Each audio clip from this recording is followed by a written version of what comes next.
क्या आपने आज तक कभी ब्रोकली खाई है?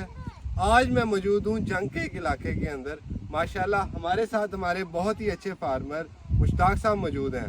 माशाल्लाह ग्रीन गोल्ड की वैरायटी अर्ली यू के नाम से ब्रोकली इन्होंने लगाई थी। आज हम इनके पास मौजूद हैं, इनसे हम पूछते हैं कि इन्होंने इस ब्रोकली को कैसा पाया। अस्सलाम वालेकुम जी। हाँ जी, वालेकुम अस्सलाम। मुश्ताक भाई माशाल्लाह आप ये बताएं कि दुनिया तो ब्रोकली लगाने से बड़ा चलती है, आपने ब्रोकली कैसे लगाई? नहीं, मैंने ब्रोकली लगाई है तो बहुत अच्छा बेहतरीन रिजल्ट है इसका। ठीक है, माशाल्लाह। बहुत बेहतरीन फूल बना है, बड़ा वजन है इसका। ठीक है, और बेहतरीन जबरदस्त है। माशाल्लाह ग्रीन गोल्ड की ये वैरायटी अर्ली यू के नाम से। ठीक है, तो इसके बारे में आप लोगों को क्या कहेंगे? नहीं, बहुत अच्छी वैरायटी है और लगाएं लोग भी। ठीक है, और इससे बेहतरीन प्रॉफिट है। मार्केट के अंदर दूसरी फसलों का आजकल रेट नहीं है तो माशाल्लाह। इसका माशाल्लाह बेहतरीन रेट। ठीक है जी, तो नाज़रीन माशाल्लाह ब्रोकली लगाएं और अच्छा मुनाफा कमाएं। हमारे साथ हमारे मुश्ताक भाई मौजूद थे। माशाल्लाह जहां इस मौसम में बाकी सब्जियों का रेट नहीं है तो इन्होंने ब्रोकली लगाई ग्रीन गोल्ड की अर्ली यू के नाम से। तो माशाल्लाह इंशाल्लाह अब ये आज कटाई पे आ गई है।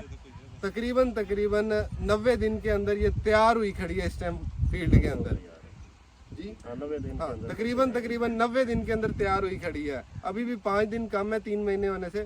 तो माशाल्लाह इसीलिए हम कहते हैं जी green gold is the dream gold.